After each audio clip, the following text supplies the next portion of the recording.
Well, my interest in Pratt goes back a good many years. In fact, long before I ever thought that I might write a book about him.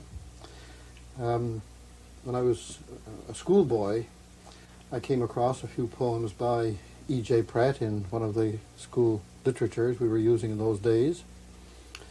A couple of his early poems. I was interested in poetry in general. I used to write a bit. I began stringing words together in meter and rhyme when I was quite young, and in my middle teens began publishing some stuff. I hope nobody ever digs out this very amateurish stuff. Later on, when I went to university and took courses in literary criticism, I realized how terrible this stuff was, so I gave up writing poetry and turned to prose. But as I say, I was interested in poetry, and I'm still very fond of poetry. But when I learned that this poet by the name of Pratt was a Newfoundlander born, that he was the son of a clergyman like myself, that he had grown up in a variety of Newfoundland outports, as I had done. He had a special interest for me for these reasons, quite apart from the fact that he was a poet, although I was interested in that too, but that he was a Newfoundlander, an outport boy who had made a big enough name for himself in the world of literature to be included in a school textbook. That, to my mind, as a youngster, was really achievement. So I. Did the poems themselves strike a responsive chord in you? The poems did. They weren't amongst his best poems. There was one, "The Snowfall on the Battlefield," I remember, which he wrote quite early. It came out of the First World War. It's nicely done, representative of its times, but not really representative of the E.J. Pratt we know best. Later on, I began to read other poems of his, more characteristic poems, like the one about the locomotive, number 6000, which turned up in school textbooks a little later. Not in a school textbook that I studied, but when I taught school for a few years in Newfoundland outports, I taught 6000, and his poem about the seal hunt, the ice floes. Both of these are narrative poems of a kind. They are much more characteristically Prattian, in my view. These in particular attracted my attention and aroused my interest. And then, curiously enough, by an odd coincidence, the second year I went teaching, it happened to be in Morton's Harbour, in Notre Dame Bay, where I learned, shortly after my arrival there, a teacher a good many years before had been a man by the name of Pratt, who had taught the parents of my pupils. And chatting to them, I visit them in the evening and so on, I asked, "This Mr. Pratt that you mention now and then, that wouldn't by any chance be E.J. Pratt who became the poet?" "Oh, yes, same man." And that really interested me, especially when they began telling stories about him, interesting anecdotes about his years there. And of course I began questioning them a bit more closely then. Well, that was another source of interest. You must have wondered if fate was bringing you together. Well, your paths kept crossing. Very strange. And then a few years later, I went to university after leaving Morton's Harbour. It was my last year of the 2 years I taught in the schools. And a few years later, then I turned up at the University of Toronto to do graduate studies there. And shortly after my arrival, I decided I would call on E.J. Pratt. He was professor of English at Victoria College, one of the several colleges that make up the University of Toronto. I was in the graduate school, but I wanted to talk to the lander up to that time, who had made a big name for himself in the world of literature. It was in the spring. I went to Toronto in the spring, got summer work there. He was marking final examinations in May or June, I think it was. And I called on him in his office, and he told him my name, that I was a Newfoundlander born, that I taught in Morton's Harbour. But it was the fact that I taught in Morton's Harbour that immediately struck a chord and established a bond between us. And he invited me in, took off his coat, and sat and chatted. He was a very approachable man, very easy to talk with, and we chatted, and we were friends immediately. I would try to see him, now and then while I was there as a graduate student. He didn't teach any course that fitted into my graduate program, so he was never a teacher of mine. After I came back then to teach at the university, I'd get in touch with him occasionally, and by correspondence or calling on him in Toronto. And once when I was there, I was invited to one of the famous parties that Pratt hosted, and he was always the center of attention, figure of attraction. Whenever he was at any party, whether it was when he was hosting or not, he was that kind of personality, as I try to bring out in my biography. And a few years later, in the late 50s, the CBC put on a broadcast birthday party for him on his 75th birthday. And I was asked to take part. A lot of people who had known him and some who hadn't known him were asked to talk about him or his work or some aspect of his career as a poet. And I, as a Newfoundlander and a teacher of English at the University at Memorial, was asked to talk about his writing in relation to his Newfoundland background, just a short 5-minute talk. And I agreed to do it, and went to the studio to tape it with his brother, Senator C.C. Pratt, as he was then, Cal Pratt, and his niece, Daphne House, who were asked to talk about him, his Cal as his brother, growing up together, and his niece, but certain family anecdotes and so on. My first time meeting Senator Pratt, and after the broadcast was over, he came to me and he said, listening to you, I decided that you're the man to do Ned's biography. There's never been a biography done, a few biographical sketches, and you, with your similarity of background and your obvious fondness for him and for his poetry, so I think you'd be, it hadn't occurred to me. Shortly after that, I edited the selection of poems called Here the Tides Flow, which brought me into closer contact with E.J. Pratt again. I called on him in Toronto to talk about the book. We had correspondence. And by then I decided that perhaps he would make a good subject for a biography that I might want to write, and I talked to him about it. He was getting on then sick. I mentioned this meeting in the preface to my biography, and how I suggested writing a biography, and he didn't turn down the idea. He wasn't keen on anybody writing a biography while he was still alive, and I think what he said was something like, well, if people are still reading my stuff when I'm dead and gone, perhaps a slim volume might be in order to set the record straight. He said, a lot of stories have been told about me that are not entirely true, He was responsible for some of these, indeed. In the book, you describe Pratt as being never more than a peripheral Newfoundlander. What did you mean by that? Well, I tried to explain it in the book. The fact that he had no settled home in the Outport, being the son of a Methodist minister, as I was. I know from personal experience how he grew up as he did, and how he developed the attitudes that he did develop, or didn't develop attitudes that he might have developed otherwise. You move fairly often. He moved even oftener than I did. The Methodist Church became part of the United Church in the early 20s, so that I was really a member of the Methodist Church only as a very young child. He grew up in the Methodist Church. And it was the practice for the clergyman to move every 2 or 3 years, and sometimes even oftener. 4 was the extreme maximum. When I was a boy growing up, 4 or 5 or even longer. So that he moved pretty often, and right from birth. Born in Western Bay, he was only 5 months old when he moved to Bonavista, and there to Brigus and Cupid's and Blackhead and so on, which meant he had no settled home, no circle of friends of which he was a long-established member. I know what it was like having to move even every 4 or 5 years and try to make new friends. And in those days, the Outport was a much more clannish, closed circle than it is today. It still is to some degree, I think.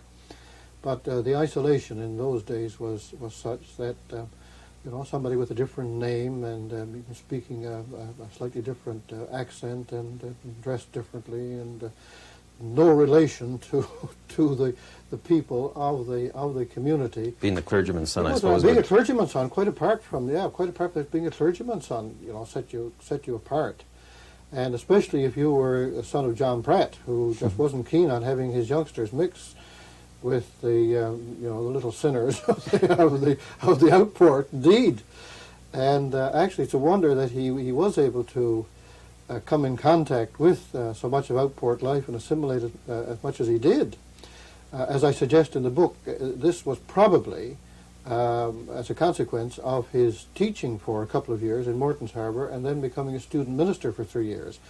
I think it was these 5 years after he left home, after he'd grown up, really after his, I think the way I put it in the book is his mental life had taken on its primary configurations, that he was able to,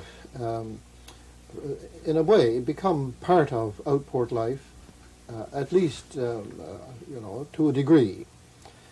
There's no doubt about it that looking back, he had memories that he wished to treasure of his years in Newfoundland. There's no doubt about it that he admired the hardihood, the fortitude, the stamina, the ironic humor of the Newfoundland outport type, as he used to say.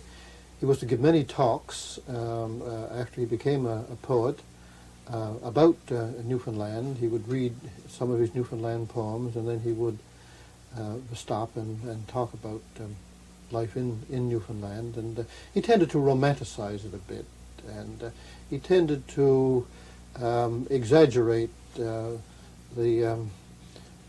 his own relationship to the Newfoundland outport life. He liked to think of himself as having been a typical, rough, tough, hardy outport type, having gone to sea as a teenager and all that kind of thing. He told me once, I think I mentioned this in the book, that he had ambitions to go to sea when he was a boy. I don't know whether he did or not, but of course youngsters often dream about going to sea who have very little connection with the sea. He wrote a good many poems in which, especially early poems, in which Newfoundland subjects appear. Do those poems ring true? Or? I never felt that they rang true in the way that somebody who had spent all his life in Newfoundland and who had been, a genuine member of the Newfoundland ethos might have written them. I don't think you get the kind of inside, intimate relationship expressed as you get, say, in some of the stories by Ted Russell, some of the Pigeon Inlet stories of Ted Russell, who was an authentic outporter, born and bred all his life. I knew Ted. He was believe it or not, he was a student of mine at one time, a graduate student. Or some of the stuff that you get in, some of Cyril Poole's or Otto Tucker's writing. I don't know whether you've read any of them. Pratt takes a different kind of stance. He takes a stance outside the world and that world, the Newfoundland world and the outport world, and observes it. He's a very keen observer and a very sensitive observer, and I think this does come through. The other authors you mentioned seem to have an unquestioned love for Newfoundland. As if they were inside. Yes. If they were inside that world. Would Pratt's relationship to Newfoundland be kind of a love-hate relationship? Would that be? I don't think he ever hated it. No. Once he left, he didn't want to come back. He couldn't see himself as fitting into the kind of life. His father wanted him to go into the ministry and persuaded him to do that, but he didn't really want to do it. If he had continued in the ministry, I don't think he could possibly have served as a minister in Newfoundland. I find it impossible to see him serving as a minister anywhere. He did as a student minister to earn a bit of money during the summer mainly. but it just didn't suit the personality, the temperament, and the ambitions that he quite early acquired, as goals in his own life. And certainly returning to Newfoundland, that there was just nothing here for him. I remember his saying to me when I told him that I was coming back. Matter of fact, I had already come back and joined the staff at the university, the newly established university, back in the late 40s, early 50s. And I remember him saying to me, he said, what could you possibly do back there in the old Robert? I said, well, we do have our own university now. And if it hadn't been for the establishment of the university, Lord knows, perhaps I wouldn't have come back.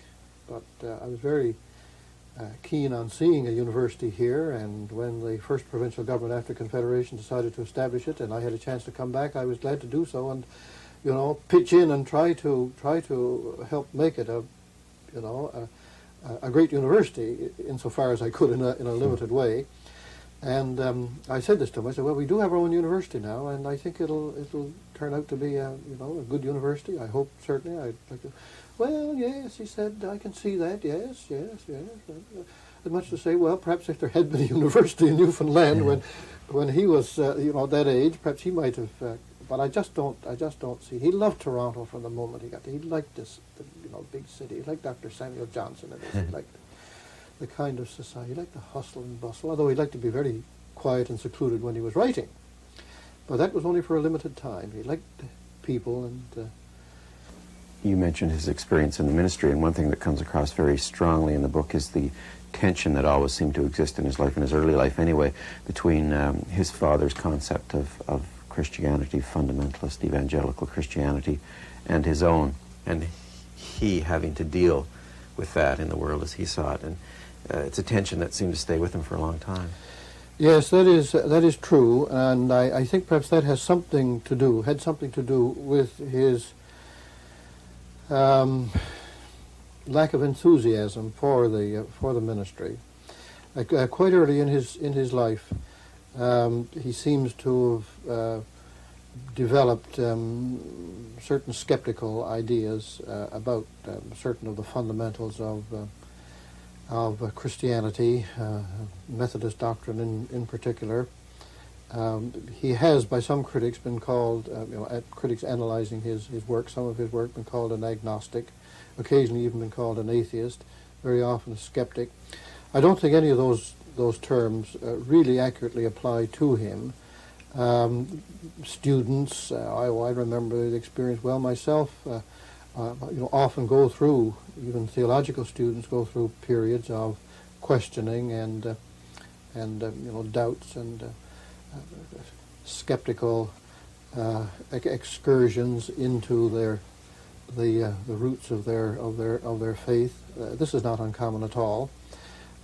Pratt seems to have begun it quite early. Now, I don't recall that I talked to him about this, but I remember talking about this to a couple of his classmates, his roommates, who knew him quite well, who were also theological students, and who told me that before Ned ever went to university, he'd already come to question many of the fundamentals of his father's faith in which he had been, born and bred. And they, quite early, just couldn't see him, settling down to preach from the pulpit, these things. There's no doubt about it, he did go through a period of questioning and doubts, of skepticism, perhaps even agnosticism.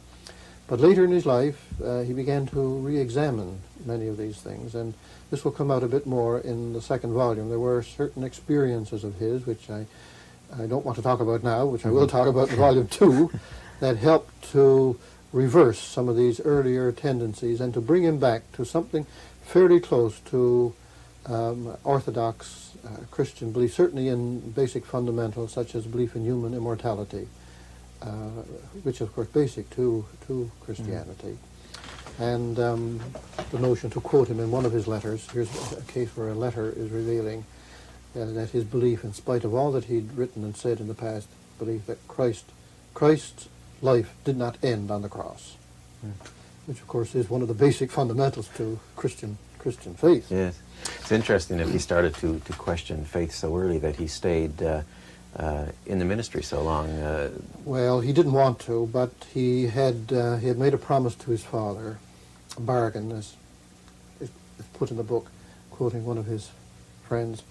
He'd made a bargain with his father, which he thought, I believe, he would have been able to get out of after his father died. His father was ill at the time, and I think that had something to do with it. His father was very, very keen on at least one of his sons going into the ministry. The others, quite obviously, wouldn't. Ned had a very close relationship with his parents, particularly his mother. I think she played an important part in this, as I suggest in the book. He wanted to go to university. He'd quit school. He'd gone to work. He hated it. Worked on Water Street in a sweatshop. He wanted to go back to university, back to college, to finish his... He hadn't finished high school, you see. And his father wasn't well off. He had little money. All his other brothers and sisters had gone to college. He was the only one who had interrupted his schooling to go to work. He said, well... His father said, well, you agree to go into the ministry, and I'll finance you, to the college, so far as I'm able. And he agreed. His father, as I say, was quite ill. His father died not long after, while Pratt was teaching at Morton's Harbour. And I think he thought that he'd be able to, forget about the promise, but his mother held him to it. And his mother had considerable hold over him, an emotional, a psychological hold, perhaps because of his physical delicacy as a child. We haven't said much about Pratt's poetry yet, but what is the first poem that he wrote that really began to establish him as a poet and show that he had promise? Well, I would say that the first indications, as far as the public was concerned, as far as the critics noticed him, was his 1923 volume, Newfoundland Verse. He had published in magazines and journals before that. He was late beginning, as you noted.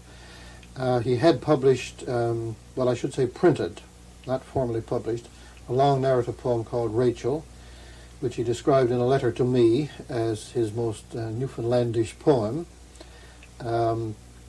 It was printed, privately printed, by a friend of his in 1917, shortly after it was written.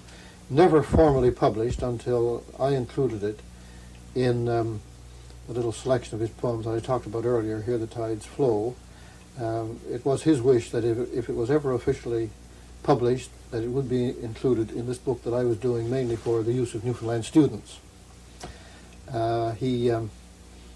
He admitted that it was an amateurish piece of work, and he did suggest to me in a letter that if I could see places where it could be improved, he gave me permission to rewrite bits of it, which I didn't dare attempt to do.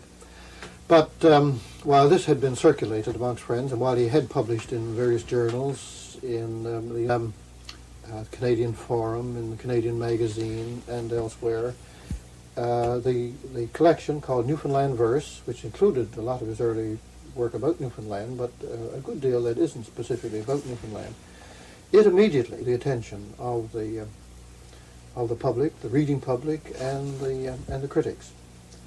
And it was on the basis of the poems that were in that book.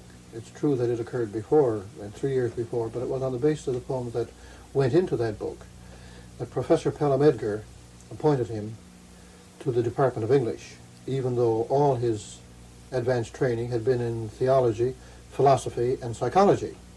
He'd done a few undergraduate courses in English, but he wasn't trained as an English professor. But it was on the basis of the poems that Dr. Edgar had read. Edgar had been his teacher in a few courses he did do, and his mentor as an early poet, and his friend and critic. It was on the basis of his reading these poems that were later collected in Newfoundland Verse that he appointed him. Now, Edgar was a good critic, an astute critic himself, and he'd already spotted the potentialities in Pratt in these poems. So that when they were published and the public at large saw them, they immediately realized that here was a new important poet. For a first volume by a hitherto unknown, a virtually unknown poet, the reception of Newfoundland Verse was quite phenomenal in Canadian literary history, which I try to bring out in the biography. In the chapter that I had, A Viking Raid, I suggested that that Pratt breaking into the maple leaf gardens and elfin groves of Canadian poetry, which was pretty wish-washy stuff, much of it before then, was like a bull in a china shop, so to speak, you know. And I said the Canadian poetry was never to be quite the same again afterward, and it wasn't. There's no doubt about it. Northrop Frye, in his introduction to the collected poems of Pratt, he said that Newfoundland verse was like an explosion, and in a way it was. So there wasn't so much in this case a single poem, but a collection of poems which included a number of quite remarkable Prattian poems. The Ice Flows is one of the poems in that volume. He had published it the year before, and it immediately made a bit of a sensation. And then shortly after that came two very different and longer works. The Witch's Brew, of which there is no other poem quite like it, I think, in the English language. A very different Pratt. He was now in a position where he felt that he could, as he put it, kick over some of the old traces and exert himself in a way which he hadn't been quite able to do in the earlier poems that turned up in Newfoundland verse. So that you have in The Witch's Brew a poem unique in not only in Canadian literature, Canadian writing, but in the poetry of the English-speaking world. There are some possible analogues, remote analogues, but nothing quite like it. And in the same year came out the volume called Titans, which included two long narrative poems. Remarkable poems, again unique in their way. The Cachalot, a great whale poem, resembling in some ways Melville's Moby Dick, although Pratt disclaimed the influence of Melville. There's little influence there, I think. And The Great Feud, another poem which is as unlike anything else in Canadian literature as was The Witch's Brew. Well, by the end of 1926, which is where I end Volume 1, early 1927, with The Witch's Brew, the volume Titans, and Newfoundland verse behind him, there was nobody in Canada, certainly amongst the readers of poetry and critics and reviewers, who had any doubts about the importance, the uniqueness, the significance, I would go so far as to say the greatness of this new poet, this new voice, as he was called. Well, I don't know if we've properly done justice to how interesting and complex a man Pratt was, but it certainly comes across in the book.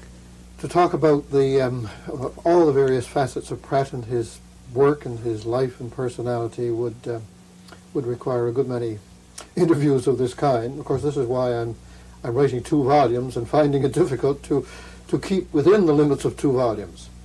An interesting and varied and very full life, and a very interesting person, both as man and as poet. Well, congratulations on this book, and we look forward to the next one. Thank you very much. Thank you.